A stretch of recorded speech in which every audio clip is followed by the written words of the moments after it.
Hey guys, I know it's been a while since I've done a video like this.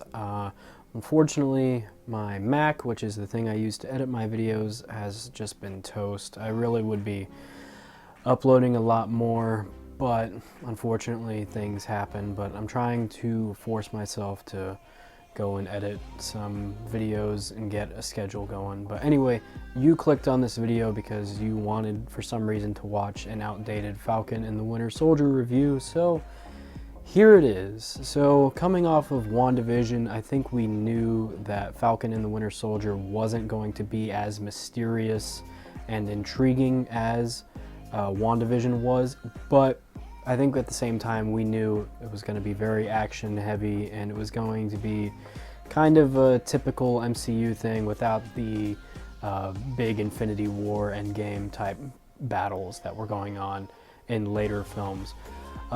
So let's start with one of the most talked about things here, and that is the relationship between Bucky and Sam. And they play off very well with each other, but it is interesting because Captain America was the bridge between those two, and now the bridge is gone. So that kind of creates an interesting shift. Now, they do have shared experiences like Civil War and then Infinity War and Endgame, but that's still not enough to make them friends. They're co-workers, as they said, and that makes for a very interesting relationship. So basically what happens here is we see that Sam has the shield and he does not think that he deserves it. He doesn't think that he can live up to it, so he says, let's put it in a museum. So he puts it in a museum. War Machine's there, and it's kind of cool because they're both in the army or the military, I'll just say that, and they kind of have a little bit of shared experience, but both of them were there also in Infinity War and Endgame and Civil War. And Sam is basically talking about how he thinks he made the right call, and I think War Machine's like, yeah, you kind of had to or whatever. But War Machine is kind of just in agreement with Sam, I think. It's been a little bit since I watched the pilot. But then we get this whole flag smasher thing in the show, and it's interesting not only for predictive programming, if you believe in that sort of thing, but also that is exactly what would happen if millions of people disappeared. And you know what, if the rapture happens soon, then I think a lot of people would be acting the same way. And another thing that I found interesting, I think it was there was these posters you see in later episodes where it's like reset and restore, and there's this thing called the World Economic Forum, and their theme has been the Great Reset, and they're trying to reset the world, and it's a very interesting thing. And if you don't know much about predictive programming, I recommend you look it up and look into that. So basically Sam finds out later in the pilot that the government did not want the shield to stay in the museum, so they give it to John Walker, who is a perfect soldier. And if you remember what the doctor said in the first Avenger, he says, what's important is that you remain a good man and not a perfect soldier. And that is exactly what John Walker is, a perfect soldier and not necessarily a good man. Like on paper, he is, but you know, Steve doesn't like bullies, and John Walker kind of is a bully. So that is a very interesting thing to play on. So we see him get interviewed, and people are very excited, like, oh, we got a new Captain America, and he's trying to be modest at first, but then I think the power kind of goes to his head, and it definitely goes to his head later in the season. And he's like, no, I am Captain America. And it's very interesting because, like, I didn't hate the guy at first, but they definitely make you like not want to be on that guy's side at all. So eventually Bucky and Sam team up and they have to figure out what the Flag Smashers are, and they eventually find out that they're powered with super soldier serum, and there's only one guy who can help them figure out what the deal is with that.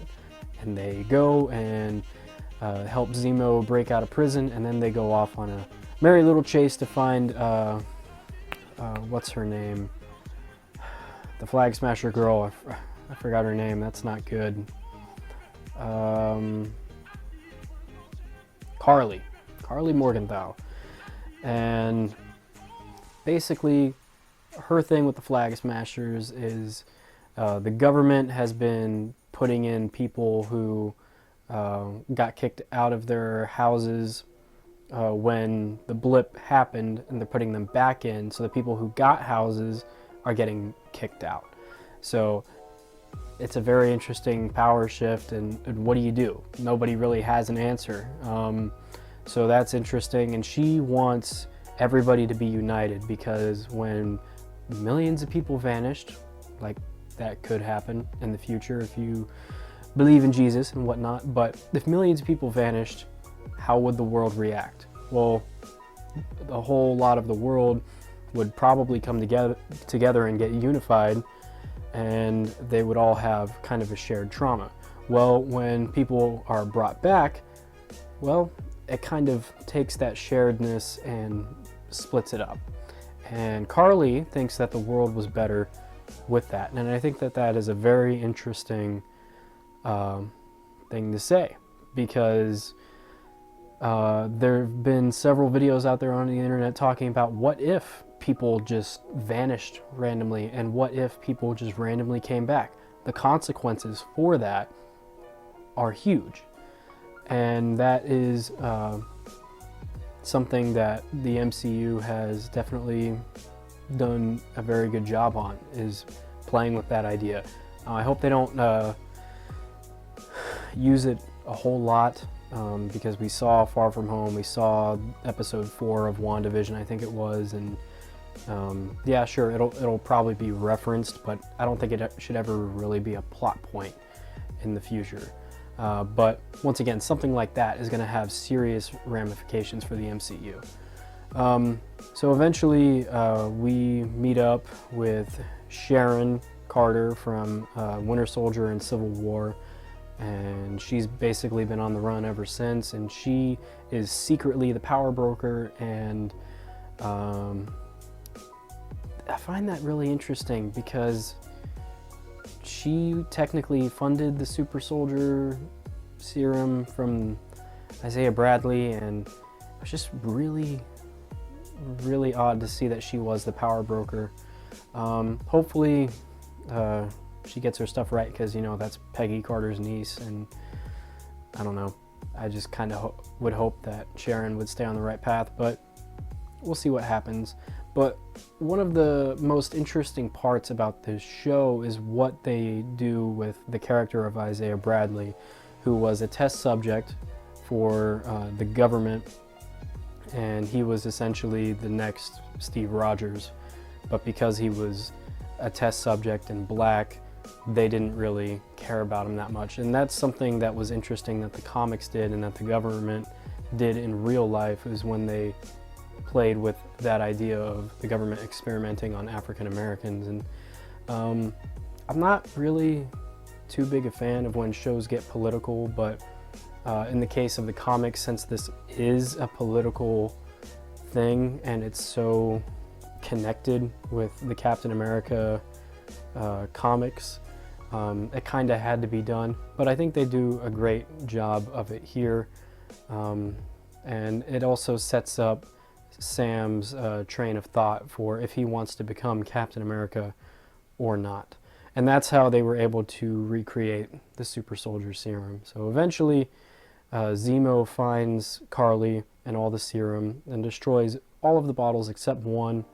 Walker finds it, takes it, and basically goes insane for a little bit, and he winds up teaming up with his friend to go take on the Flag Smashers, and his friend eventually gets killed, and Walker, because he's doped up on the super soldier serum, decides he wants some payback, and he chases somebody out and basically decapitates them in front of live TV. Not a great look for Captain America or anything superhero related in general. And it is at that point where Sam and Bucky, they try to steal the shield back, and they do it successfully. I do want to say, in that episode when they do that, I really thought they ripped John Walker's arm off in one shot. I still don't quite know what happened in that shot. It was very interesting. And then throughout that whole episode is them kind of recuperating, figuring out what they want to do. And it's a big bonding moment for Sam and Bucky, and on the boat trying to get it fixed. And then basically we get our big showdown. Carly wants to attack the government and put a stop to their plans to take displaced people and put them back where they were. And she tries to kill all of them, and that is when Sam gets, he decides, you know what, I need to be Captain America. This is exactly what people need right now. And he has a really cool costume. I do think it's a little weird he doesn't have super soldier serum. I do think it's really weird in general when superheroes don't even have powers. I mean, but you know what, if it works for Batman, it can work for anybody else. So you get this whole battle with the Flag Smashers and Bucky and the new Captain America, and then even John Walker shows up, and he even gets a moment to shine and kind of correct the error of his ways, and I thought that was really nice. And we see at the end he eventually becomes U.S. agent. But where this show really shines is the dynamic between Sam and Bucky. I mean, if that didn't shine, then the whole show wouldn't shine at all. And of course the action is great, and there are moments that'll have you be like, whoa, did he really like just decapitate that guy or whoever? But yeah, I do like the mystery of WandaVision better, but that doesn't mean that this was a bad show.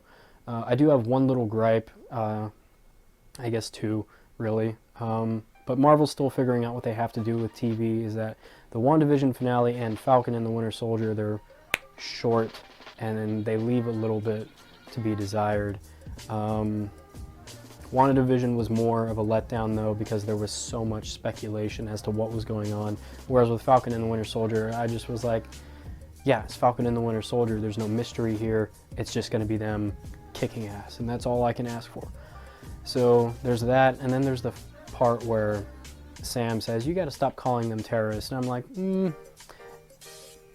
I get what you're trying to say, but they are terrorists, okay? They're literally killing people and blowing things up. And yeah, their end goal might be great, but the way they go about doing it is not great. Kind of like the left or right in politics. If you're on one side, you're going to see things as bad on the other side. Very few people are right in the middle.